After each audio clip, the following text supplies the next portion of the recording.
Selamat siang Bu Septi dan teman-teman. Kami dari kelompok K1 ingin mempresentasikan mengenai faktor-faktor yang berpengaruh dalam menyimak. Sebelumnya, izinkan kami untuk memperkenalkan diri. Yang pertama, ada Paula Maldin Febra Farenti. Yang kedua, ada Regina Anandita Puspitasari.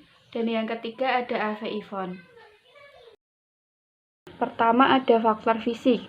Faktor fisik adalah faktor yang berasal dari dalam diri, yang meliputi kesehatan serta kesejahteraan fisik. Contohnya, ketika kita merasa kelelahan, lapar, atau mengantuk, secara otomatis kita juga tidak akan fokus kepada bahan simakan yang sedang kita baca. Yang kedua, ada faktor psikologi, yang meliputi prasangka dan kurang simpati terhadap pembicara. Jika kita tidak suka dengan pembicaranya, secara otomatis kita tidak akan fokus kepada bahan simakan dan cenderung malas untuk mendengarkan. Yang kedua, ada keegosentrisan atau asyik dengan masalah pribadi. Jika kita sedang memiliki masalah, secara otomatis pikiran kita juga akan terbagi-bagi, sehingga kita tidak akan fokus kepada simakan. Yang ketiga, ada kebosanan dan kejenuhan. Faktor ini yang sering sekali ditemukan, karena kita mudah merasa bosan dan merasa jenuh, sehingga kita tidak akan melanjutkan bahan simakan yang sedang kita simak. Yang keempat, ada sikap yang kurang layak terhadap pembicara atau topik.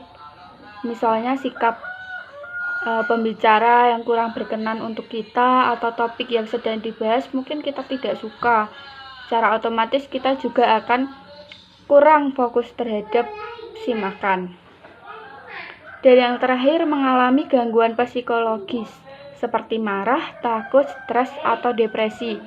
Ketika kita merasa marah, secara otomatis emosi kita akan naik, sehingga kita tidak akan fokus terhadap simakan dan cenderung untuk mempermasalahkan gangguan psikologis yang sedang kita alami. Yang ketiga, ada faktor pengalaman, yang meliputi kita tidak ada pengalaman di dalam bidang yang disimak. Misalkan bahan yang kita simak itu mengenai musik. Jika kita tidak ada pengalaman mengenai musik, secara otomatis kita akan malas mendengarkan atau malas membaca bahan simakan yang diberikan. Yang kedua, tidak mempunyai pengetahuan yang luas atau termasuk pengetahuan kosakata. Jika di dalam bahan simakan menggunakan kosakata yang mungkin belum pernah kita dengar atau kosakata yang sulit dipahami, biasanya orang cenderung akan malas karena ini kita nggak paham tentang bahan simakan yang ketiga ada latar budaya penyimak pembicara yang berbeda. Jika latar budaya berbeda, secara otomatis pemikirannya pun juga berbeda-beda. Faktor yang selanjutnya adalah faktor sikap. Penyimak terkadang hanya mengambil atau menyimak informasi secara sungguh-sungguh ketika informasi tersebut atau bahan simakan tersebut terasa menarik bagi penyimak.